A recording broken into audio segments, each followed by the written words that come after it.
शरद पवार गट लवकरच सत्तेत जाणार अशा चर्चा गेल्या काही दिवसांपासून सुरू झाल्या आहेत। याबाबत काही हालचाली देखील घडताना दिसत आहेत। यातच आता दिल्लीत एक अनपेक्षित घटना घडली आहे। शरद पवार गटाच्या खासदार सुप्रिया सुळेंनी भाजपचे केंद्रीय रक्षा मंत्री राजनाथ सिंह यांच्या पाया पडत त्यांचे आशीर्वाद घेतलेत। भाजपचे केंद्रीय मंत्री जे.पी. नड्डा यांनी राजनाथ सिंह यांना थांबवलं आणि सुप्रिया सुळे समोर आल्या आणि मग त्यांनी राजनाथ सिंह यांचे आशीर्वाद घेतले।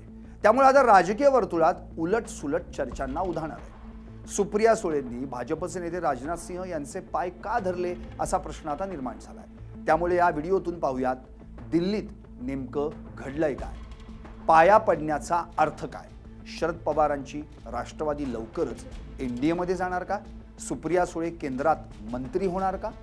नमस्कार, मी संदीप आणि तुम्ही पाहताय एलएस मराठी। शरद पवार गटाचे ज्येष्ठ नेते जयंत पाटील यांनी 2 ते 3 दिवसांपूर्वीच मुख्यमंत्री देवेंद्र फडणवीसांची भेट घेतली होती। त्यावेळी अजित पवार गटाचे ज्येष्ठ नेते प्रफुल्ल पटेल आणि सुनील तटकरे हे देखील त्या ठिकाणी उपस्थित होते अशी माहिती आहे। यातच आता एनडीए मध्ये येण्यापूर्वी दोन्ही राष्ट्रवादीचं विलीनीकरण करा अशी अट भाजपने ठेवल्याची सूत्रांची माहिती आहे। दोन्ही राष्ट्रवादी एक झाल्यानंतर दोन्ही गटाला एक मंत्रीपद मिळणार असल्याची माहिती आहे। राज्याच्या राजकारणात गेल्या काही दिवसांपासून भूकंपावर भूकंप पाहायला मिळत आहेत। शिवसेना 2022 मध्ये फुटल्यानंतर आता 2026 मध्ये पुन्हा फुटली। ठाकरे गटाचे 6 खासदार फुटून शिंदे गटात गेले। त्यानंतर शरद पवार गटाचे खासदार देखील फुटणार असल्याची चर्चा सुरू झाली।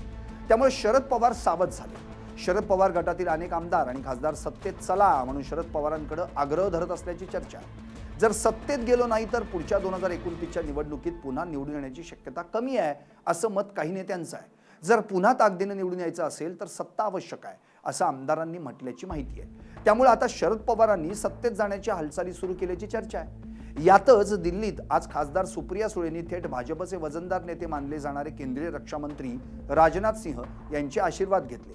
त्यामुळे राजकारणात एकच खळबळ उडाली।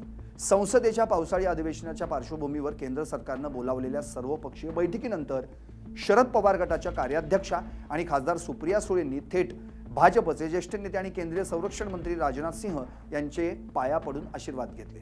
केंद्रीय मंत्री जे.पी. नड्डा तिथे उपस्थित असताना सुप्रिया सुळे यांनी घेतलेल्या या आशीर्वादामुळे राजकीय वर्तुळात एकच खळबळ उडाली। या पाया पडण्यामागे निव्वळ ज्येष्ठ नेत्याचा आदर आहे की दिल्लीत पडद्यामागे ठरत असलेल्या मोठ्या राजकीय समीकरणांची नांदी, याबाबत आता उलट-सुलट चर्चांना उधाण आलंय। काही दिवसांपूर्वीच जयंत पाटलांनी मुख्यमंत्री देवेंद्र फडणवीस यांची भेट घेतली होती। या भेटीत अर्थमंत्री पदाबाबत चर्चा झाल्याची माहिती आहे। सध्या रिक्त असलेलं अर्थमंत्रीपद जयंत पाटील यांच्याकडे सोपवण्याबाबत सकारात्मक चर्चा झाल्याचं बोललं जात आहे। शरद पवारांनी काही दिवसांपूर्वी उपमुख्यमंत्री एकनाथ शिंदे यांच्या दालनात जाऊन त्यांची भेट घेतली होती।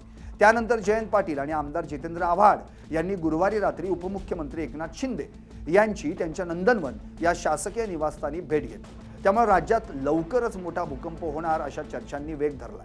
दोन्ही नेत्यांनी अर्थमंत्रीपदासाठी शिंदेंशी चर्चा केल्याची माहिती आहे। या लागोपाठच्या भेटींमुळे दोन्ही राष्ट्रवादी काँग्रेस पक्ष पुन्हा एकत्र येणार आणि सत्तेत सहभागी होणार या दाव्यांना अधिक बळ मिळाले।